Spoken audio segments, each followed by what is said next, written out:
ವಂದಿತ ಸುಂದರಿ ಮಾಧವಿ ಚಂದ್ರ ಸಹೋದರಿ ಹೇಮಮಯೇ ಮುನಿಗಣ ಮಂಡಿತ ಮೋಕ್ಷ ಪ್ರದಾಯಿನಿ ಮಂಜುಳ ಭಾಷಿಣಿ ವೇದನುತೆ ಪಂಕಜವಾಸಿನಿ ದೇವ ಸುಪೂಜಿತ ಸದ್ಗುಣ ವರ್ಷಿಣಿ ಶಾಂತಿಯುತೆ ಜಯ ಜಯ ಹೇ ಮಧುಸೂದನ ಕಾಮಿನಿ ಆದಿಲಕ್ಷ್ಮಿ ಸದಾ ಪಾಲಯ ಮಾಂ.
ಚಂದ್ರಘಂಟಾದೇವಿಯ ಪೂಜೆಯಲ್ಲಿ ಭಾಗವಹಿಸಲು ಆಗಮಿಸಿರುವ ಸಾಧಕರೆಲ್ಲರಿಗೂ ಭಕ್ತರೆಲ್ಲರಿಗೂ SVKP ಸ್ಪಿರಿಚುವಲ್ ಸೆಂಟರ್ನ ವತಿಯಿಂದ ಸ್ವಾಗತ ಸುಸ್ವಾಗತ.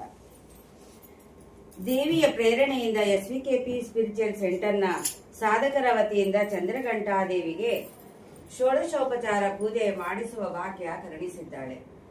ಸಕಲವನ್ನು ಕರುಣಿಸಿರುವ ದೈವಶಕ್ತಿಗೆ ಕೃತಜ್ಞತಾಪೂರ್ವಕವಾಗಿ ಹಾಗೂ ಭಾವನಾಪೂರ್ವಕವಾಗಿ ಪೂಜೆಯನ್ನು ಸಮರ್ಪಿಸಬೇಕು. ಭಾವನೆಗಳು ನಮ್ಮಲ್ಲಿ ಮೂಡಬೇಕಾದರೆ ಪೂಜಿಸುವ ದೈವಶಕ್ತಿಯ ರೂಪ, ಗುಣ, ತತ್ವಗಳ ಬಗ್ಗೆ ತಿಳಿದು ಆರಾಧಿಸುತ್ತಾ ದೇವಿಯೇ ತಮ್ಮ ಮುಂದಿರುವಳೆಂದು ಪರಿಪೂರ್ಣತೆಯೊಂದಿಗೆ ಕೃತಜ್ಞತೆಗಳನ್ನು ಅರ್ಪಿಸುವುದರಿಂದ ಪ್ರಶಾಂತತೆ, ಆನಂದ, ಸಾತ್ವಿಕ ಗುಣಗಳು ವೃದ್ಧಿಯಾಗುತ್ತವೆ. ಆರೋಗ್ಯದಿಂದ ಧನ್ಯ ಜೀವನ ನಡೆಸಲು ಸಹಾಯವಾಗಲೆಂದೇ ಹಲವಾರು ಹಬ್ಬ ಹರಿದಿನಗಳನ್ನು ನಮ್ಮ ಹಿರಿಯರು ಮಾಡಿದ್ದಾರೆ.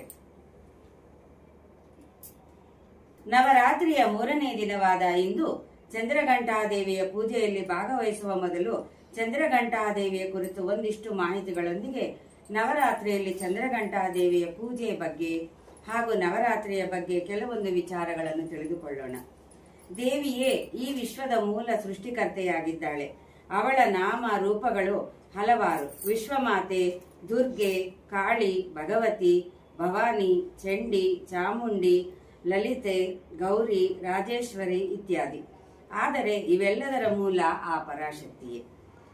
ಮಾನವ ತನ್ನ ಜೀವನ ಸುಖಮಯವಾಗಿ ನಡೆಸಲು ಆರೋಗ್ಯದಿಂದಿದ್ದು ಸತ್ಕಾರ್ಯಗಳಲ್ಲಿ ತೊಡಗಲು ನವರಾತ್ರಿ ಎಂದು ದೈವಶಕ್ತಿಯ ಪೂಜೆ, ದೇವಿ ಸ್ತೋತ್ರಗಳನ್ನು ಪಠಣ ಮಾಡುವುದರಿಂದ ಪ್ರಶಾಂತತೆಯಿಂದ ಧನ್ಯ ಜೀವನ ನಡೆಸಲು ಸಾಧ್ಯ. ಆದ್ದರಿಂದಲೇ ನವರಾತ್ರಿಗೆ ವಿಶೇಷ ಪ್ರಾಮುಖ್ಯತೆಯನ್ನು ಕೊಡಲಾಗಿದೆ. ನಮ್ಮ ಮನದಲ್ಲಿ ಅಡಗಿರುವ ದ್ವೇಷ ಪ್ರವೃತ್ತಿಗಳನ್ನು ದುರ್ಗಾದೇವಿಯು ನಾಶ ಮಾಡಿ ದೈವಿಕ ಗುಣಗಳನ್ನು, ದೈವಿ ಸಂಪತ್ತನ್ನು ಲಕ್ಷ್ಮೀದೇವಿಯು ನೀಡಿ ನಿಜವಾದ ಜ್ಞಾನವನ್ನು ಸರಸ್ವತಿಯು ಅನುಗ್ರಹಿಸುತ್ತಾಳೆ. ಜೊತೆಗೆ 10ನೇ ದಿನದ ಪ್ರಾಮುಖ್ಯತೆ ಎಂದರೆ ಅಜ್ಞಾನ ಕಳೆದು ಜ್ಞಾನ ಹೊಂದಿ ವಿಜಯೋತ್ಸವದೆಡೆಗೆ ನಡೆಸುವಂತಹ ಶುಭ ದಿನದಂದು ದೇವಿಯನ್ನು ಪ್ರಾರ್ಥಿಸಿ ಪೂಜಿಸುತ್ತಾರೆ. ಇದರಿಂದ ಗೆಲುವು, ಸಂಪತ್ತು ಮತ್ತು ಶಾಂತಿ ಲಭಿಸುತ್ತದೆ. ಅದರಂತೆಯೇ ವಿಶ್ವಮಾತೆ ಎಂದು ತಿಳಿದು ಆರಾಧಿಸಿದಾಗ ಕೇವಲ ಸಂಪತ್ತು, ಐಶ್ವರ್ಯ ಮಾತ್ರವಲ್ಲದೆ ಎಲ್ಲ ಬಂಧನಗಳಿಂದ ಮುಕ್ತಿ ಹೊಂದಿ ಧನ್ಯ ಜೀವನ ನಡೆಸಲು ಸಾಧ್ಯ. ದುರ್ಗಾದೇವಿಯ 3ನೇ ಶಕ್ತಿಯ ಹೆಸರು ಚಂದ್ರಘಂಟ. ಇವಳಿಗೆ 10 ಕೈಗಳಿದ್ದು 10 ಕೈಗಳಲ್ಲಿ ಶಸ್ತ್ರಾಸ್ತ್ರಗಳನ್ನು ಹಿಡಿದುಕೊಂಡು ಸಿಂಹ ವಾಹಿನಿಯಾಗಿ ರಾರಾಜಿಸುತ್ತಾಳೆ. ದೇವಿಯ ಮಸ್ತಕದಲ್ಲಿರುವ ಚಂದ್ರಘಂಟೆಯ ನಾದವು ಋಣಾತ್ಮಕ ಶಕ್ತಿಯಿಂದ ಕೂಡಿದ್ದು ದುಷ್ಟ ಶಕ್ತಿಗಳನ್ನೆಲ್ಲ ದೂರ ಮಾಡುವುದು. ಚಂದ್ರಘಂಟಾ ದೇವಿಯನ್ನು ಪೂಜಿಸುವುದರಿಂದ ಮನೆಯಲ್ಲಿರುವ ನಕಾರಾತ್ಮಕ ಶಕ್ತಿಗಳೆಲ್ಲ ದೂರವಾಗಿ ಮನಸ್ಸು, ಮನೆ ಶುದ್ಧಿಯಾಗುವುದು. ಜೊತೆಗೆ ಆಧ್ಯಾತ್ಮಿಕ ಶಕ್ತಿ ವೃದ್ಧಿಯಾಗಿ ಜೀವನದಲ್ಲಿ ಯಶಸ್ಸನ್ನು ಸಾಧಿಸಬಲ್ಲೆ ಎಂದು ವಿಶ್ವಾಸ ಬೆಳೆಯುವುದು. ಚಂದ್ರಘಂಟಾ ದೇವಿಯು ಭೂಮಿಯ ಮೇಲಿರುವ ಎಲ್ಲಾ ಜೀವಿಗಳಿಗೂ ಸಂತೋಷವನ್ನು ನೀಡುವ ತಾಯಿ. ಈ ಶುಭ ದಿನದಂದು ಹೃದಯ ಮಂದಿರದಲ್ಲಿ ಚಂದ್ರಘಂಟಾ ದೇವಿ ರೂಪವನ್ನು ಸ್ಥಾಪಿಸಿ ದೇವಿಯೇ ತಮ್ಮ ಮುಂದಿರುವಳೆಂದು ಶುದ್ಧ ಭಾವನೆಯಿಂದ ಪರಿಪೂರ್ಣರಾಗಿ ಪೂಜೆಯಲ್ಲಿ ಭಾಗವಹಿಸುವ ಶಕ್ತಿ ಕರುಣಿಸೆಂದು ಪ್ರಾರ್ಥನೆ ಮಾಡುತ್ತಾ ಚಂದ್ರಘಂಟಾ ದೇವಿಗೆ ಷೋಡಶೋಪಚಾರಗಳೊಂದಿಗೆ ಪೂಜೆಯನ್ನು ಸಮರ್ಪಿಸಿ ಮಾತೆಯ ಆಶೀರ್ವಾದ ಪಡೆದುಕೊಳ್ಳೋಣ. ಓ ಚಂದ್ರಘಂಟಾ ದೇವಿಯೇ ನಮಃ. ಪ್ರಾರ್ಥನೆಯನ್ನು ಮಾಡಿ ಪೂಜೆಯನ್ನು ಪ್ರಾರಂಭಿಸೋಣ. ಬೆಳಗುತ್ತಿರುವ ಜ್ಯೋತಿಯೇ ಪೂರ್ಣ ಪೂಜೆ ಮುಗಿಯುವವರೆಗೂ ಸ್ಥಿರವಾಗಿ ನೆಲೆಸೆಂದು ಪ್ರಾರ್ಥಿಸಿ ಅರಿಶಿನ, ಕುಂಕುಮ, ಹೂವನ್ನು ದೀಪಕ್ಕೆ ಸಮರ್ಪಿಸುವುದು. ದೀಪ ಪೂಜೆ.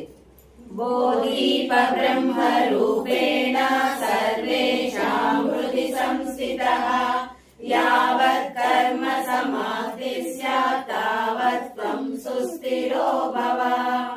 ಬೋಧೀಪ ಬ್ರಹ್ಮ ರೂಪೇಣ ಸರ್ವೇಷಾಂ ಹೃದಿ ಸಂಸ್ಥಿತಃ ಯಾವತ್ ಕರ್ಮ ಸಮಾಪ್ತಿ ಸ್ಯಾತ್ ತಾವತ್ ತ್ವಂ ಸುಸ್ಥಿರೋ ಭವ.